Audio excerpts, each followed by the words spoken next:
عمل جو وجود میں آیا، مدرسے کا عمل جو وجود میں آیا ہے وہ سن 2013 میں وجود میں آیا۔ سن 2013 سے غالباً 2 یا 3 سال مدرسہ یوں ہی چلا، صرف ناظروں کے بچوں سے، ناظرے کے بچوں کو تعلیم دیتا رہا۔ حفظ کی درسگاہ کو کوئی نظم نہیں تھا۔ 2017 میں حفظ کی درسگاہ وجود میں آئی، اور الحمدللہ آج درجہ حفظ کا جو معیاری نظم ہے وہ بڑا بہترین نظم ہے، اور ماشاءاللہ 5 بچے آپ کے یہاں سے حافظ قرآن بنے۔ آپ کے مدرسے نے 5 بچے حافظ قرآن بنا کر آپ کی بستی کے حوالے کر دیے۔ یہ بڑی خوشی اور مسرت کا مقام ہے الحمدللہ ہمارے لیے کہ ہماری بستی میں 5 بچے ہمارے مدرسے سے حافظ قرآن ہوئے ہیں، اور الحمدللہ یہ سلسلہ چلتا رہے گا۔ آپ ذوق در ذوق، آپ کاندھے سے کاندھا ملا کر مدرسے کی ہر طریقے سے آپ جو ہے آپ اپنے وجود کو، متفق کو، اتحاد کو قائم رکھیں۔ انشاءاللہ بہت جلد یہ مدرسہ ایک حقیقت تعلیمی اعتبار سے بہت عروج جائے گا، انشاءاللہ ہمیں امید ہے، کیونکہ یہ قال اور قال رسول صلی اللہ علیہ وسلم کی تعلیم یہاں دی جاتی ہے۔ یہاں ننھے سے بچے صبح اٹھ کر اپنے رب کا قرآن پڑھتے ہیں، اس لیے یہ بہت محترم بشان جگہ ہے۔ اس جگہ کے بارے میں بتایا جاتا تھا کہ وہ جگہ تھی کہ جب آدمی یہاں کو گزرتا تھا تو اپنی ناک پر کپڑا یا رومال لگا کر گزرتا تھا۔ یہاں اتنی گندگی جگہ تھی، اور بڑے بڑے بن یہاں تھے، لوگ صحیح طریقے سے بھی نہیں گزرا کرتے تھے، لیکن اللہ یہ تو ایک بڑوں کی ایک مثال بھی ہے کہ 100 دن کوڑی کے دن بھی بحال جاتے ہیں۔ الحمدللہ یہ جگہ وہ ہے کہ آج یہاں جگہ مدرسہ بنا ہوا ہے، اور اللہ کا شکر ہے بچے تعلیم حاصل کر رہے ہیں۔ مفتی صاحب تشریف لے آئے ہیں، میں حضر حضور والا سے بڑے ہی ادب و احترام سے ادباً درخواست کر رہا ہوں کہ تشریف لا کر اپنے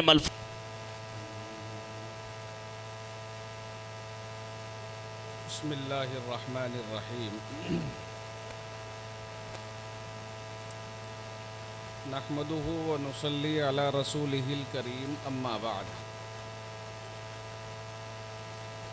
اعوذ باللہ من الشیطان الرجیم بسم اللہ الرحمن الرحیم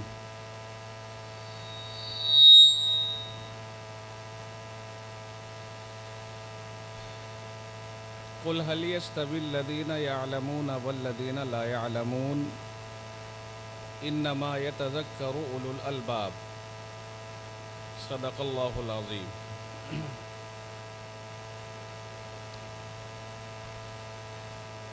قال النبی صلی اللہ علیہ وسلم خیرکم من تعلم القرآن وعلمہ او کما قال علیہ الصلاۃ والسلام۔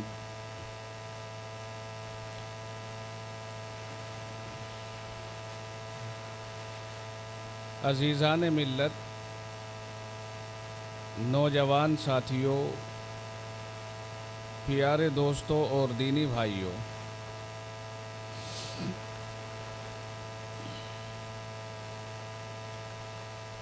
اس وقت ہم قرآن کریم کی نسبت سے یہاں جمع ہوئے ہیں۔ معلوم ہوا ہے کہ چند بچوں نے قرآن حکیم پورا کیا ہے، اسی نسبت پر یہ محفل قائم ہوئی ہے۔ بڑے خوش نصیب ہیں وہ لوگ جو قرآن کریم اللہ کے کلام کو پڑھتے ہیں اور اس کو یاد کرتے ہیں، پڑھاتے ہیں، سمجھاتے ہیں، یاد کراتے ہیں۔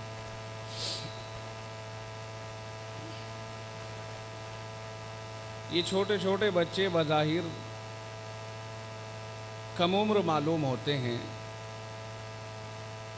لیکن سچائی یہ ہے کہ یہ دیکھنے میں کم عمر ہے اور اپنی حیثیت کے اعتبار سے بہت بلند و بالا ہیں، اس لیے کہ قرآن کریم خود رسول اکرم صلی اللہ علیہ وسلم نے ارشاد فرمایا کہ من قرأ حرفا من کتاب اللہ فلہ حسنۃ، جس نے قرآن کریم کا ایک حرف بھی پڑھ لیا اس کے لیے ایک نیکی، والحسنۃ بعشر امثالھا، اور ایک نیکی اللہ کے یہاں نظام ہے اور اس کی عادت ہے کہ 10 گنا بڑھا کر دی جاتی ہے۔ پھر آقا نامدار صلی اللہ علیہ وسلم نے ارشاد فرمایا وَلَا أَقُولُ أَلِف لام میم حرف، اور میں یہ نہیں کہتا ہوں کہ الف لام میم ایک حرف ہے، بل الف حرف ولام حرف ومیم حرف، الف الگ ایک حرف ہے، لام الگ حرف ہے اور میم الگ حرف ہے۔ اس لیے الف لام میم کے اوپر 30 نیکیاں تیار ہو گئی۔ حروف مقطعات میں سے اس کو شمار کیا جاتا ہے۔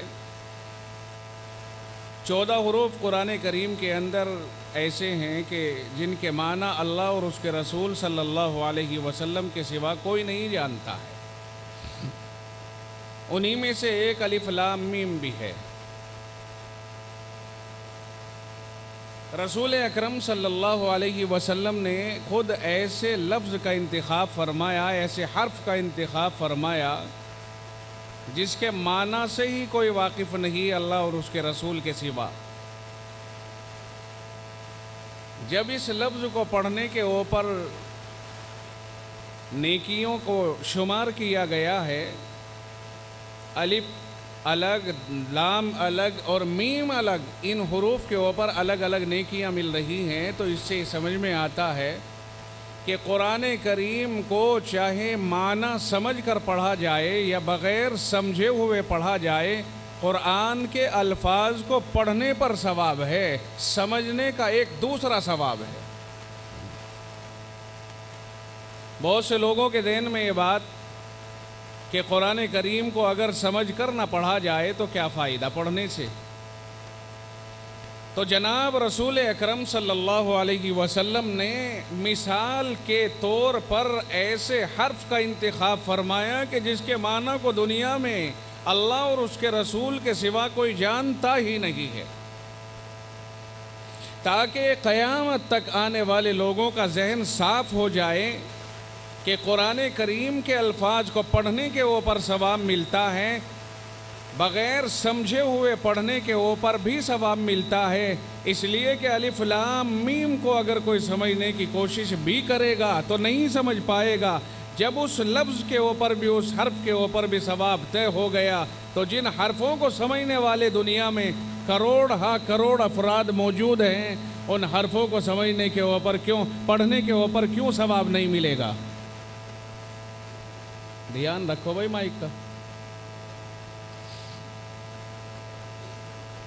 اس لیے ذہن صاف ہو جانے چاہیے کہ قرآن کریم کو ہر حال میں پڑھنے پر ثواب ملتا۔ آپ ناظرہ پڑھیں تب ثواب، دیکھ کر پڑھنے کو ناظرہ کہتے ہیں، آپ دیکھ کر پڑھیں تب ثواب، آپ بغیر پڑھے، بغیر دیکھے پڑھیں، حفظ پڑھیں، قرآن کریم کو بند کر کے پڑھیں، آپ کے سامنے قرآن حکیم نہیں ہے تب ثواب، آپ اس کے معنی کو سمجھ کر کے پڑھیں تب ثواب، اور پڑھنے کے اعتبار سے تو اگر آپ باوضو پڑھیں گے تو باوضو ہونے کا الگ ثواب، اور اگر آپ کا وضو نہیں بھی ہے، بے وضو ہیں، تو زبان سے پڑھنے پر تو تب بھی وہی ثواب۔ بے وضو چھونے سے منع کیا گیا ہے قرآن حکیم کو کہ بغیر وضو کے مت چھو، باوضو ہو کر کے چھونا ضروری ہے۔ ہاں البتہ اگر کسی کو غسل کی حاجت ہو جائے تو اس حالت میں پڑھنا بھی منع، چھونا بھی منع، الا یہ کہ کوئی پاک صاف الگ سے ہاتھوں میں کپڑا ہو اور ضرورت پڑ رہی ہو قرآن کریم کو ادھر سے ادھر اٹھا کر کے رکھنا ہے، تو وہ پاک کپڑا اپنے ہاتھوں میں لے کر اور اسے قرآن کریم کو اس کے ذریعے پکڑ کر کے کہیں رکھنا جائز ہے۔ ڈائریکٹ قرآن کریم کے اوپر ہاتھ لگانا اس شخص کے لیے جائز نہیں ہے جسے غسل کی حاجت ہو رہی ہو۔ لیکن اگر اس حال میں نہ ہو تو قرآن کریم کو ہاتھ لگانا تو پھر بھی منع ہے، لیکن پڑھنے کی اجازت ہے، اس کے لیے چھونے کی بھی اجازت نہیں اور پڑھنے کی بھی اس حالت میں اجازت نہیں ہے، تلاوت کے انداز پر پڑھنے کی اجازت نہیں ہے۔ تو بہرحال بات سمجھ میں یہ آئی کہ قرآن کریم تو خیر ہی خیر ہے، اللہ کا کلام ہے، ڈائریکٹ اللہ کا کلام ہے، اس میں خیر ہی خیر ہے، اور اللہ کی رحمتوں کا ہر اعتبار سے حقدار بنتا ہے وہ جو قرآن کریم کے اوپر ہاتھ لگائے، قرآن کو پیار کے ساتھ دیکھے، قرآن کریم سے محبت کرے، اسے پڑھے، اپنے دل میں اتارے، اسے دیکھ کر پڑھے یا بغیر دیکھے ہوئے پڑھے، سمجھ کر کے پڑھے یا بغیر سمجھے ہوئے پڑھے، ہر حال میں ثواب ہے، اور ہر حال میں وہ باعث نزول رحمت خداوندی بن جاتا ہے۔ یہ اللہ کا کلام ہے، اس کے اوپر کسی قسم کی کوئی ٹپنی نہیں کی جا سکتی ہے، یہ اللہ کا کلام ہے، اللہ کا کلام رہے گا اور تھا، اسے پڑھنے والا باعث برکت ہے، تھا اور رہے گا، اس کو پڑھنے کے اوپر انوارات کا نزول ہوتا تھا، ہوتا ہے اور ہوتا رہے گا ہر زمانے میں۔ اگر کوئی ایمان کی حالت میں قرآن کریم کو پڑھتا ہے، اس کو پڑھنے کے اوپر 10 نیکیاں اللہ کی طرف سے وعدہ کیا گیا ہے۔ رسول اکرم صلی اللہ علیہ وسلم کی زبان مبارک سے نکلے ہوئے الفاظ کے ذریعے سے وعدہ کیا گیا ہے، اور ہمارا اس کے اوپر یقین محکم ہے، یقین کامل ہے کہ جو بات رسول اکرم صلی اللہ علیہ وسلم نے ارشاد فرمائی اس کے اندر نہ کوئی کسی قسم کا جھول نہیں ہے، اس میں کسی قسم کے شک و شبہ کرنے کی کوئی ضرورت نہیں ہے۔ آقا کا فرمان اللہ کے دل میں ڈالنے کے بعد زبان کے اوپر جاری ہوتا ہے۔ قرآن کریم خود کہتا ہے وَمَا يَنْتِقُ عَنِ الْهَوَىٰ إِنْ هُوَ إِلَّا وَحْيٌ يُوحَىٰ، جو نبی بولتا ہے وہ وحی ہوتا ہے، وہ وہی بولتا ہے جو رب بلواتا ہے۔ اللہ کی منشا کے خلاف پیغمبر شریعت میں اپنی زبان مبارک سے کوئی ایک جملہ بھی نہیں نکالتا ہے، اللہ دل میں ڈالتا ہے، رسول اللہ کی زبان کے اوپر جاری ہوتا ہے، اسے حدیث کہا جاتا ہے۔ تو رسول اکرم صلی اللہ علیہ وسلم کے دل میں جو بات اللہ نے ڈالی، جو مضمون ڈالا، زبان نبی کی ہے، بات خدا کی طرف سے آئی ہے۔ فرمایا جو آدمی الف لام میم پڑھے گا، میں نہیں کہتا کہ وہ ایک حرف ہیں، بلکہ الف الگ اور لام الگ اور میم الگ، 3 حروف ہو گئے، اور ان کے اوپر اللہ تعالیٰ 30 نیکیاں عنایت فرماتا ہے۔ کوشش کی جائے کہ صحیح پڑھا جائے، قرآن کریم کے اندر غلطیوں سے بچا جائے۔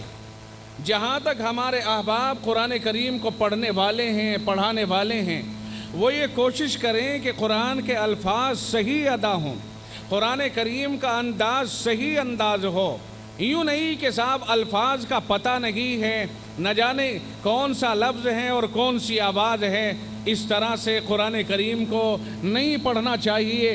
ہر وقت میں اس کو صحیح پڑھنے کی کوشش بھی کرنی چاہیے اور صحیح پڑھنے کی فکر بھی کرنی چاہیے۔ جو اساتذہ طلباء کو قرآن کریم پڑھاتے ہیں، مساجد میں ہوں، مکاتب میں ہوں، مدارس میں ہوں، ان کے لیے بھی ضروری ہے کہ وہ بچوں کو قرآن کریم چاہے 1 سال کے بجائے 2 سال میں ہو اور 2 سال کے بجائے 3 سال میں ہو، بچے کے حافظے اور صلاحیت کے اوپر یہ موقوف ہوتا ہے، لیکن انہیں ایک حرف بھی غلط نہیں رٹانا چاہیے۔ بہت سی دفعہ ایسا ہوتا ہے کہ ماں باپ زور دیتے ہیں، ماں باپ یہ کہتے ہیں کہ بھئی ہمارے بچے کو آپ جلدی سے نکلوا دیجئے کیونکہ اس کو اسکول میں بھی پڑھنا ہے اور آگے کا کورس بھی کرنا ہے، اگر آپ اسی میں ڈالے رکھیں گے تو ہمیں آگے کے کورس میں بچے کو دقت ہوگی، اس لیے آپ بہت جلدی سے پڑھا کر کے آگے آپ پڑھا دیجئے، بس ہمیں تو یہ چاہیے کہ بچے نے قرآن کریم پڑھ لیا، قرآن پورا ہو گیا۔ جن لوگوں کا یہ خیال ہے کہ بہت جلدی سے ہمارے بچے کو آپ نکلوا دو، بس آپ یہ مت دیکھو جی پیچھے سے یاد نہیں رہے گا، کہا جی بس جلدی سے آپ نکلوا دیجئے، وہ آپ کی کوئی ذمہ داری نہیں ہے، بچے کو آگے بھی پڑھنا ہے، آگے بڑی تعلیم حاصل کرنی ہے۔ اگر کسی کا یہ ذہن ہے اور کوئی قرآن کریم کو ہلکے میں لیتا ہے تو یہ انتہائی خطرناک ترین بات ہوگی اور اس کے نتائج اور اس کے اثرات بے انتہا غلط نکلیں گے۔ جناب رسول اکرم صلی اللہ علیہ وسلم نے جو ثواب کا وعدہ بتلایا ہے کہ 1 حرف کے اوپر 10 نیکیاں مل رہی ہے، الف کو پڑھنے کے اوپر بھی 10 نیکیاں، لام کو پڑھنے کے اوپر بھی 10 نیکیاں، میم کو پڑھنے کے اوپر بھی 10 نیکیاں، خوب سمجھ لینا اچھی طرح سے کہ صحت کے ساتھ پڑھنے کے اوپر نیکیاں ملتی ہے اور بیکارہ پڑھنے کے اوپر تو اللہ ہی مالک ہے، اس کے پاس خزانے ہیں۔ باقی قاعدہ تو یہی ہے کہ اگر آپ صحیح کام کرو گے تو آپ کو صحیح ثواب ملے گا اور صحیح کام نہیں کرو گے تو صحیح ثواب سے محروم ہو جاؤ گے۔ بات سمجھنے کی ہے۔ قرآن کریم کو پڑھنے والے چاہے کوئی بھی ہوں، بڑے ہوں یا چھوٹے ہوں، اسے صحیح پڑھنے کی فکر کریں۔ جو لوگ یہ سمجھتے ہیں کہ صاحب ہماری زبان پرانی ہو چکی ہے، کچھ لوگوں کا کہنا یہ ہے، کسی 50 سال کے آدمی سے کہتے ہیں کہ صاحب بڑا ذہین ہے، بڑا سیاسی ہے، بڑا چالاک ہے۔ ہاں بے شک چالاک ہے، بڑا تجارتی ہے، بہت کچھ کرتا ہے، لیکن جب آپ اسے کہو گے کہ صاحب یہ سورت یاد کر لو، نماز میں جو سورتیں پڑھی جاتی ہیں کم از کم ان کو یاد کرو، تو ایک لفظ کو آپ بتاتے رہیں گے، کوشش نہیں کرتا، توجہ نہیں دیتا، کہتا جی اب ہماری زبان بھلا کہاں ٹوٹ رہی ہے، اجی یہ زبان تو موٹی ہو چکی ہے۔ ہرگز ایسا سمجھنا یہ غلط ہے۔ جو آدمی کوشش کرتا ہے، من جد وجد، کوشش کرنے والے کو اللہ تعالیٰ عطا فرماتا ہے۔ ان اللہ لا یضیع اجر من احسن عملا، جو آدمی اچھا کام کرتا ہے اللہ تعالیٰ اس کے اجر کو ضائع نہیں کرتا، اس کی کوششیں رنگ لاتی ہیں۔ اگر کوئی آدمی اخلاص کے ساتھ کوشش یہ کرے گا کہ میں قرآن کریم کو اچھی طرح پڑھنا سیکھوں، کوشش کرے گا، اعضاء بنائے ہوئے رب ذوالجلال کے ہیں۔ کیا خیال ہے آپ کا 80 سال کی عمر میں کوئی آدمی اس لائق نہیں رہتا ہے بظاہر کہ وہ بچے بنا سکے، ان میں صلاحیت ختم ہو جاتی ہے۔ 100 سال کا آدمی اگر عمر ہو جائے اٹھنے بیٹھنے کے قابل نہیں رہتا ہے، کہ جائے کہ اس کے اندر بچے پیدا کرنے کی صلاحیت رہ جائے، مگر رب ذوالجلال جب چاہتا ہے صلاحیتیں پیدا فرما دیتا ہے۔ پیغمبروں کے بارے میں آتا ہے، حضرت زکریا علیہ السلام، حضرت ابراہیم علیہ السلام، اگر وہ بڑھاپے کی حالت میں اللہ سے دعا مانگتے ہیں اور رب ذوالجلال ان کو بڑھاپے میں انہی اعضاء میں صلاحیت پیدا کر کے طاقت عطا فرما کے اور اس لائق بنا دیتا ہے کہ ان کے ذریعے اللہ تعالیٰ اولاد پیدا فرمائیں، پھر کیا خیال ہے ہماری یہ زبان ہے، ہم رب سے مانگتے رہیں، مولائے کریم ایک زبان ہے، آپ ہی کی دی ہوئی ہے، آج بھی آپ ہی کی ہے، بچپن میں بھی آپ ہی کی تھی، آپ ہی کی رحمتوں کا سہارا ہے، آپ ہی سے مانگ رہے ہیں، ہمارا کام کوشش کرنا ہے، عطا آپ کے ہاتھ میں ہے۔ کیا خیال ہے اگر آدمی دل میں یہ خیال لا کر اللہ کے سامنے عاجز ہو کر کے اور زبان چلانے کی قرآن کریم کے حروف کے اوپر کوشش کرے، ہم سمجھتے ہیں کہ اللہ تعالیٰ اسے محروم نہیں چھوڑے گا۔ قرآن کریم صرف ان چھوٹے بچوں ہی کا حق نہیں ہے کہ صاحب چھوٹے چھوٹے بچوں کا حق تو قرآن پڑھنا ہے اور جو بڑے ہو گئے وہ آزاد رہیں، ایسا تصور بھی غلط ہے۔ قرآن نازل ہوا سب کے لیے، جو پڑھ سکتا ہے اسی کے لیے قرآن نازل ہو رہا ہے، جناب رسول اکرم صلی اللہ علیہ وسلم کی ذات گرامی پر، مگر صحابہ کرام میں بیشتر صحابہ جوانی کی بڑی عمر کے ہیں، کچھ بڑھاپے کی عمر کے ہیں، بہت ضعیف العمر ہیں، مگر قرآن آتا ہے، وہ کوشش کرتے ہیں، اللہ تعالیٰ انہیں عنایت فرماتا ہے، ان کے دلوں میں بھی اترتا ہے، ان کی زبانوں پہ بھی چڑھتا ہے، ان کی کوششیں ہوئی، بڑی عمر ہونے کے باوجود انہوں نے قرآن کریم کو حاصل کیا، قرآن کریم پڑھا، قرآن کے حافظ بھی بنے، قرآن کے عالم بھی بنے، قرآن کے مفسر بھی بنے، محدث بھی بنے، مفتی بھی بنے، فقیہ بھی بنے۔ یہ صحابہ کرام رضوان اللہ علیہم اجمعین کے ساتھ ساری دنیا جانتی ہے کہ اللہ کا یہ فضل و کرم رہا، کیونکہ انہوں نے عاجز ہو کر خدا کے دربار میں جھک کر اور خدا کے سامنے منتیں مان کر ہاتھ پھیلا کر کے قرآن کریم کو سمجھنے اور اسے پڑھنے اور اسے یاد کرنے کی کوشش کی ہے۔ آج ہم یہ سوچ کر کے کہ بڑی عمر ہو گئی اور توجہ نہیں دیتے ہیں کہ ہمیں بھی قرآن پڑھنا ہے۔ یاد رکھیے، آپ کے دل میں ہر طرح کا علم ہو سکتا ہے، انکار نہیں۔ آپ میں انجینئر ہو سکتے ہیں، انکار نہیں۔ آپ میں بڑے بڑے ڈاکٹر ہو سکتے ہیں، علم سے سینے بھرے ہوئے ہیں، انکار نہیں ہے۔ آپ میں بڑے بڑے ڈگری یافتہ ہو سکتے ہیں، لیکن اگر قرآن کریم ان کے دلوں کے اندر نہیں ہے، قرآن کریم ان کے دلوں کے اندر نہیں ہے، تو پھر یہ ڈاکٹر ہونے کے باوجود، انجینئر ہونے کے باوجود اور ساری خوبیاں اپنے اندر رکھنے کے باوجود بھی اس کا دل ویران گھر کی طرح ہے، اجڑے ہوئے گھر کی طرح ہے۔ یہ میں نہیں کہتا، جناب رسول اکرم صلی اللہ علیہ وسلم کا فرمان گرامی ہے۔ قرآن کریم جس کے دل میں نہیں ہے وہ اجڑا ہوا اور ویرانہ اور کھنڈر ہے۔ قرآن اللہ کا کلام، اس کی طرف سے آدمی بے توجہ ساری چیزوں کو حاصل کرنے کی کوشش کرتا رہے، کرنی چاہیے۔ دنیا میں جی رہا ہے، دنیا میں جینے کا ہنر بھی سیکھنا ضروری ہے، مگر قرآن سے توجہ ہٹا کر کے اگر کوئی اپنے کو کامیاب سمجھتا ہے تو قبر کے گڑھے تک تو وہ کام آ سکتا ہے۔ قبر کے اندر اترنے کے بعد کوئی فرشتہ یہ نہیں پوچھے گا کس طرح انجیکشن لگایا ہے، کوئی فرشتہ یہ نہیں پوچھے گا آپ نے کس طرح سے یہ لینٹر ڈلوایا ہے، کوئی یہ نہیں پوچھے گا آپ نے روڈ کس انداز میں بنوائے ہیں۔ سوال یہ ہوگا من ربک وما دینک، یہ بتا تیرا رب کون تھا اور تیرا دین کیا ہے، تیرا رب کون ہے، تیرا دین کیا ہے، اور محمد مصطفیٰ صلی اللہ علیہ وسلم کے بارے میں تیرا عقیدہ کیا ہے، تیری سوچ کیا ہے۔ سوالات تو یہاں ہوں گے۔ یہ ذرائع جو دنیا کے ہمارے پاس میں ہیں، میں نے کہا کہ دنیا میں رہنا ہے تو دنیا کے ہنر سے بھی واقف ہونا پڑے گا۔ اگر ہمیں کوئی نہر پار کرنی ہے، کشتی منگانی پڑے گی، پل بنانا پڑے گا، یا اس کے لیے تیرنا سیکھنا پڑے گا۔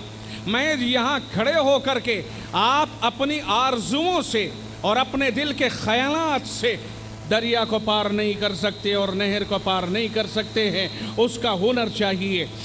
مگر جو چیز جہاں تک کام آ سکتی ہے وہ وہیں تک کام آئے گی، آگے جو چیز کام آنے والی ہے وہ وہاں کام آئے گی۔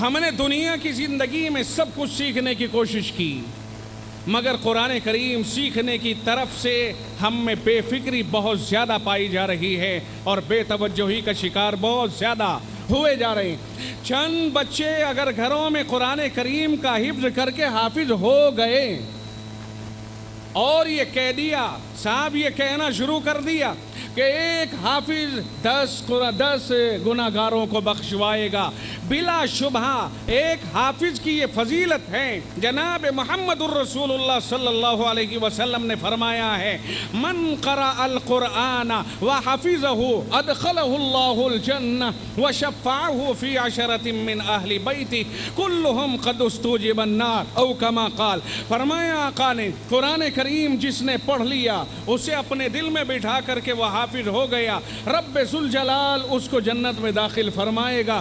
اور 10 ایسے آدمی جن کے اوپر دوزخ واجب ہو چکی، جہنم میں جانا واجب ہو چکا، ان کے بارے میں سفارش کو قبول کر کے اللہ تعالیٰ اس حافظ قرآن کی سفارش پر ان کو بخشش کا پروانہ سنائے گا۔ یہ حدیث پاک ہے، اس کے حدیث ہونے میں کوئی شبہ نہیں۔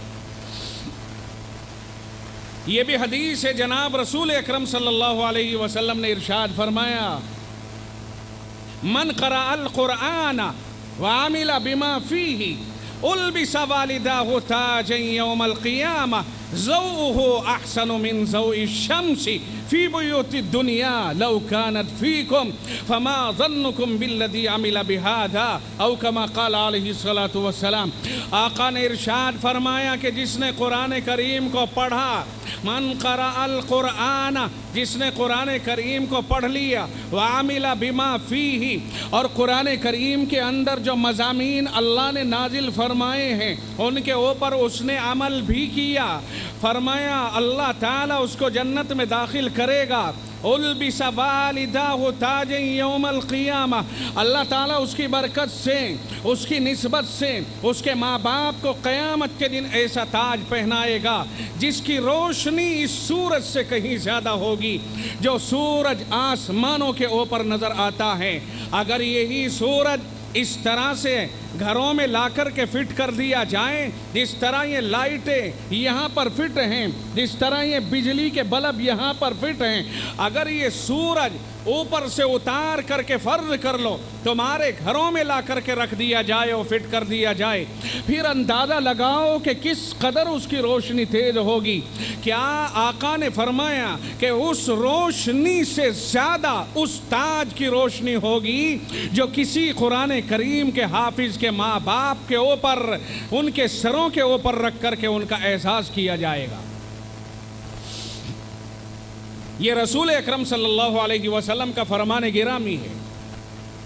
ایک حافظ قرآن کے ماں باپ کے ساتھ محض اس واسطے یہ اعزاز قیامت کے دن ہوگا کہ جو اس نے قرآن کریم پڑھ کر کے حفظ کیا تھا، ماں باپ کا بھی اس میں تعاون رہا ہے، ماں باپ کی مدد رہی ہے، ماں باپ کا اس کے ساتھ میں معاونت کا معاملہ رہا ہے۔ اگر ماں باپ نہ چاہتے تو بڑا مشکل ہو جاتا، وہ اگر وقت نہ نکالتے تو بڑا مشکل ہو جاتا، وہ اگر یہ کہتے کہ آپ ہمارے ساتھ میں لگ کر کے کمواؤ، آپ ہمارے ساتھ میں لگ کر کے کھیتوں میں کام کراؤ یا بازار میں دکان پہ کام کراؤ یا ہمیں مزدوری کر کے لا کے کما کے دو، تو مشکل ہو جاتا قرآن کریم کو حافظ بننا۔ اس لیے اللہ تعالیٰ ماں باپ کے اوپر بھی رحم فرمائے گا اور ان کے اوپر بھی اللہ تعالیٰ ان کی تاج پوشی کر کے قیامت کے دن ان کا اعزاز فرمائے گا۔ یہ میں کہتا ہوں کہ حدیثیں ہیں اور بلا شبہ اپنی جگہ پر ان حدیثوں کے مضامین، لیکن اگر ہم نے صرف اس طرح کی حدیثوں کے اوپر ہم نے تکیہ کیا اور بھروسہ کر لیا اور اس کے بعد ہم نہ خود قرآن پڑھنے کے ہیں، نہ نماز پڑھنے کے ہیں، نہ ہم دوسرے کام کرنے کے ہیں، تو پھر یاد رکھیے گا یہ بڑا مشکل مرحلہ ہوگا ہمارے لیے۔ اس اعزاز کے یہ معنی سمجھ میں نہیں آتے ہیں کہ عمل کوئی نہ کرو اور پھر ماں باپ کو اس طرح سے اس سے پہلے تو قبر میں جا کر کے دھلائی کا نمبر آئے گا۔ یہ تو بڑے مشکل مراحل ہیں۔ اس لیے ہمیں اپنی وسعت اور بسعت کے بقدر اپنا جتنا کام ہے وہ سب کچھ کرنا چاہیے۔ جب ہر آدمی مخاطب ہے اس بات کا کہ تم شریعت پہ عمل کرو، تو حافظ جو ہوا وہ بھی مخاطب اور جو حافظ نہیں ہے وہ بھی مخاطب۔ بھئی قرآن کریم نازل ہوا اللہ کی طرف سے، اس میں یہ تو طے نہیں تھا کہ عبداللہ کا لڑکا بس حافظ وہی بنے گا، عبد الرحمن کا لڑکا بس وہی عالم بنے گا۔ عبد الرحمن اور عبداللہ کے لیے بھی اتنا ہی حکم تھا کہ نہیں تھا؟ ارے باپ نے قرآن نہیں پڑھا، قرآن نہ پڑھنے کی وجہ سے جو محرومی ہے وہ باپ کے مقدر میں آئی کہ نہیں آئی؟ وہ محروم رہا کہ نہیں رہا؟ عجیب و غریب قصہ ہے کہ صاحب اگر کوئی ہمارے گھر مر جائے، باپ دادا مر گیا، یا ہم نے کوئی نیا گھر بنایا، اس کے افتتاح میں سوچ لیا کہ صاحب بچوں کو بلائیں اور قرآن کریم پڑھوائے، ایک مسلمان کا یہ یقین ہے کہ نہیں ہے؟ یہ یقین ہے کہ نہیں ہے؟ قرآن کریم پڑھوا لو بھائی، گھر میں برکت ہوگی، قرآن پڑھوا لو، گاڑی میں برکت ہوگی۔ صاحب روڈ کے اوپر گاڑی جانی ہے، پہلے قرآن شریف پڑھوا کے ان بچوں سے اور دعا کرا لو کسی سے، تاکہ روڈ کی پریشانیوں سے گاڑی محفوظ ہو سکے۔ اس طرح کی چیزوں میں ہمارا عقیدہ ہے کہ قرآن پڑھوانے سے باپ مر گیا گناہ گار، اس کو بخش دیا جائے گا، اللہ کی طرف سے بخشش کے پروانے آ جائیں گے۔ بہت اچھی بات ہے، مبارک ہیں آپ کا یہ یقین، ہونا چاہیے، اللہ کا کلام ہے، ہمارا اعتماد اتنا ہونا چاہیے۔ مگر میں ایک سوال کرتا ہوں آپ سے، آپ میں پڑھے لکھے بھی ہیں، آپ میں بڑے قسم کے لوگ بھی ہیں، آپ میں جوان بھی ہیں، اس مجمع میں سب طرح کے لوگ ہیں، میں آپ سے پوچھتا ہوں کہ ہمارا یقین ایک طرف تو اتنا ہے کہ قرآن پڑھ دیا جائے بخش دیا جائے گا، قرآن پڑھ دیا جائے یہ گھروں میں برکت پیدا ہو جائے گی، قرآن پڑھ دیا جائے گاڑیوں میں برکت پیدا ہو جائے گی۔ پھر اگر اتنا یقین اور اعتماد ہے اور ہے بھی واقعی، تو پھر ہمارے احباب قرآن کریم سے دوری بنا کر کے بیٹھے ہوئے کیوں ہیں؟ قرآن سے دوری بنانے کے کیا معنی ہیں؟ اگر میرا باپ انتقال کر گیا ہے، اسے ہم دفن کر کے اپنے ہاتھوں سے آئے ہیں، تو اگلے دن بلا کر کے ہم نے کہا قرآن پڑھوا دیا جائے، باپ کی بخشش ہو جائے گی۔ آپ نے اعتماد کر لیا، باہر سے آئے بچوں کو بلا کر اپنے گھر میں بٹھا کر کے قرآن پڑھوا دیا، کہنے لگے باپ کی بخشش قرآن پڑھنے سے ہو جائے گی۔ اگر بیٹا قرآن کریم پڑھا ہوا ہوتا، روزانہ باپ کے لیے قرآن کریم پڑھتا، تو وہ تو باپ ہیں، قرآن کریم پڑھنے کا فیض اس کو پہنچتا، مگر روزانہ قرآن پڑھتا، اپنے لیے بھی قرآن پڑھتا، اپنے احباب کے لیے بھی قرآن پڑھتا، روزانہ نیکیاں کماتا، 3 پارے پڑھتا، 5 پارے پڑھتا، 2 پارے پڑھتا، کم از کم ایک قرآن کریم کا پارا بھی پڑھ لیتا، روزانہ ذخیرہ اس کے نامہ عمل میں لکھا جاتا، اس کے لیے ثواب کا ایک ذخیرہ ہو جاتا۔ جب تک وہ مرتا، مدرسے کے بچوں کو بلوا کر کے قرآن کریم پڑھوانے کی ضرورت نہ پڑتی، کیونکہ اس نے اپنی زندگی میں ذخیرہ ہی اتنا جمع کر لیا ہے۔ رات دن قرآن کریم پڑھنے والا، صبح کو چاہے جب پڑھے، شام کو چاہے جب پڑھے، رات کو چاہے جب پڑھے، اگر قرآن پڑھا ہوا ہے تو یہ فیض اس کو ہمیشہ پہنچتا ہے، ہر وقت پہنچتا ہے، اور اس کا دل اللہ کے نور سے، اللہ کی رحمتوں سے منور رہتا ہے۔ جس زبان سے قرآن کریم پڑھا جاتا ہے وہ زبان قابل مبارکباد ہے۔ جن کانوں کے ذریعے قرآن کریم کی آواز دل میں پہنچتی ہے وہ کان قابل مبارکباد ہیں۔ آنکھیں جو قرآن کریم کو دیکھنے والی ہیں وہ آنکھ قابل مبارکباد۔ ہاتھوں سے جن سے قرآن کو چھوا جائے وہ ہاتھ بھی باعث برکت، قابل مبارکباد۔ جو لوگ قرآن کریم کے ساتھ کسی بھی طرح کا شغف رکھیں قابل مبارکباد ہیں، مگر جن لوگوں کے گھروں میں قرآن کریم کا کوئی نسخہ نہیں، باپ گزر گیا قرآن کریم اس گھر میں نہیں، دادا گزر گیا قرآن کریم اس گھر میں نہیں، نہ پڑھا جاتا ہے، نہ پڑھایا جاتا ہے، نہ سنا جاتا ہے، نہ انہیں سننے کا شوق اور رغبت ہے، بلکہ قرآن والوں سے بسا اوقات نفرت جیسے الفاظ کی ادائیگی بھی ہو جاتی ہے۔ اب بتائیے جو قرآن سے اتنی دوری بنائے ہوئے رہے گا وہ قرآن کی برکتوں سے فیض یاب کیسے ہو جائے گا؟ وہ قرآن کریم کی رحمتوں اور برکتوں سے کیسے فیض یاب ہو جائے گا؟ دل میں قرآن کریم نہیں، اس کی اجاڑ، اس کے ویرانے پن کو کوئی کیسے ختم کر سکے گا؟ مشکلات بہت کھڑی ہوئی ہیں سامنے، بڑی عمر کا ہو یا چھوٹی عمر کا، ہر ایک آدمی قرآن کریم پڑھنے اور یاد کرنے کی کوشش کرے۔ یہ تمہارے امام ہیں، یہ تمہارے مکتبوں میں رہنے والے ہیں، ان کے ساتھ جوڑ لگاؤ اور ان سے کہو کہ ہمیں بھی قرآن پڑھاؤ۔ آپ کے پاس جو ٹائم ہے، آپ کو ایمرجنسی ہے، آپ کہتے ہیں میں کسان ہوں، میرے گنوں کے کاٹنے کا ٹائم آ گیا، آپ کہتے ہیں میں کسان ہوں، میرے کھیت کو تیار کرنے کا ٹائم آ گیا، آپ کہتے ہیں گیہوں تیار کرنے کا ٹائم اور فلاں فصل تیار کرنے کا ٹائم، کیونکہ آپ جانتے ہو کہ اس کے بعد ہمارا نفع اسی سے وابستہ ہے، اگر اس پر ہم نے محنت نہیں کی تو پھر نفع سے محروم رہ جائیں گے۔ پھر یہ کیوں نہیں سوچا جاتا کہ اگر ہم نے قرآن پر اور نیکیوں پر محنت نہ کی تو آخرت میں ہمارا ثواب نہیں بن پائے گا اور ہم ثواب سے محروم رہ جائیں گے، اس کے اوپر کیوں غور نہیں کیا جاتا ہے؟ چھوٹے چھوٹے بچوں کو بھیج دیں گے کہ صاحب یہ بنیں گے حافظ، بے شک وہ تو بنیں گے ہی بنیں گے، بن جائیں گے، وہ تو جن کے مقدر میں ہوگا بن جائے گا، لیکن چھوٹے بچے کا باپ کیا کر رہا ہے؟ خالی ہل چلا رہا ہے، خالی ٹریکٹر چلا رہا ہے، دوسروں کے بوجھ تلے دبا پھر رہا ہے، مزدوری کرتا ہے، صبح سے شام تک 500-400 روپے کما کر کے لاتا ہے اور 8-10 گھنٹے مزدوری کرتا ہے، گدھوں کی طرح سے کمر کے اوپر بوجھ لاد کر کے اپنے پیٹ کو پالنے کے لیے کوشاں رہتا ہے۔ صبح ہو جاتی ہے، شام ہو جاتی ہے، اسی حال میں صبح کو اٹھتا ہے، بیوی روٹی پکا کر کے کپڑے میں باندھ کر یا کسی ٹفن میں رکھ کر کے سجا کے دیتی ہے کہ آپ کو دن بھر رہنا ہے وہی کھا لینا۔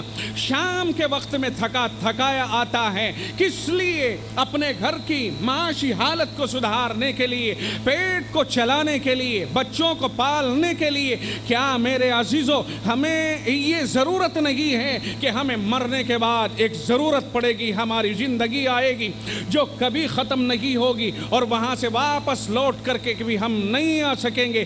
اس وقت کے لیے ہم نے کیا ذخیرہ کیا ہے؟ منادی اللہ کا اللہ اکبر کہہ کے بلاتا ہے، نہیں سن پاتے ہیں، ہم دوڑتے ہیں اپنے کھیتوں اور اپنی مزدوریوں کی طرف، یا ہم گھر میں بھی پڑے ہوئے ہیں تو غفلت میں پڑے ہوئے ہیں۔ آخرت کی تیاری کون کرے گا؟ دنیا میں کسی کا چبایا ہوا دوسرے کے منہ میں نہیں جاتا، میں چباؤں آپ کا پیٹ بھر جائے نہیں ہوتا ہے، اپنا لقمہ منہ میں ڈال کر کے چبا کر کے اندر اتارنا ہوتا ہے۔ جب دنیا میں ساری مثالوں کے ذریعے سے سارے احوال واضح ہیں تو پھر کیا خیال ہے قبر میں جانے کے بعد جنت چاہیے؟ جو آدمی اپنے گھروں سے اٹھ کر کے مسجد نہیں آ سکتا ہے، وہ آدمی قبر سے اٹھنے کے بعد سیدھا جنت کی طلب میں بیٹھا ہوا ہے کہ جنت میرے باپ کی جاگیر ہے، میں جب چاہوں گا جنت میں چلا جاؤں گا، اور ایک بچے کو میں نے تو صاحب حافظ بنا دیا، وہ مجھے ہی نہیں میرے سارے خاندان کو کھینچ کر کے لے جائے گا۔ اللہ اس کے فضائل کو بیان کر رہا ہے اور رسول اللہ وہ اپنی جگہ پر ہم نے جو کیا ہوگا اس کے بارے میں پوچھ تاچھ ہوگی کہ نہیں ہوگی؟ ہمارے اپنے اعمال کے بارے میں پوچھ تاچھ ہوگی کہ نہیں ہوگی؟ قیامت کے دن سوال ہوں گے کہ نہیں ہوں گے؟ رسول اکرم صلی اللہ علیہ وسلم نے ارشاد فرمایا، یہ بتاؤ، ہاں فرمایا کہ قیامت کے دن کوئی اپنی جگہ سے نہیں ہٹ سکے گا جب تک 5 باتوں کے بارے میں اس سے سوال نہ کر لیا جائے۔ عن عبداللہ بن مسعود رضی اللہ تعالی عنہ قال قال رسول اللہ صلی اللہ علیہ وسلم لا تزول قدم ابن آدم یوم القیامت من عند ربی حتی یسأل عن 5۔ فرمایا 5 سوالات اللہ کی طرف سے ہوں گے، اور جہاں پیر جم گئے، جہاں کھڑا ہو گیا وہیں پر جمع ہوا کھڑا رہے گا، پیر ہٹ نہیں سکیں گے جب تک وہ 5 سوالات کے جواب نہیں دے سکے گا۔ فرمایا پہلا سوال ہوگا عن عمرہ فیما افناہ، یہ بتاؤ تم نے زندگی کو کہاں گمایا، کہاں ختم کیا ہے؟ 60 70 80 سال کی زندگی لیے پھرتے ہیں، 50 سال عمر ہو گئی، پیچھے کی زندگی کا محاسبہ نہیں، یہ نہیں پتا ہم کیا کر رہے ہیں اور ہمیں کیا کرنا چاہیے۔ اللہ کے رسول صلی اللہ علیہ وسلم نے فرمایا تمہارے قدم قیامت کے دن اپنی جگہ پر رک جائیں گے، ٹھہر جائیں گے، جب تک کہ 5 سوالات کے جواب تم نہیں دو گے اس وقت تک تمہارا پیچھا نہیں چھوٹ سکے گا۔ سوال ہوگا یہ بتاؤ کہ تم نے زندگی کو کہاں فنا کیا، کہاں کھویا؟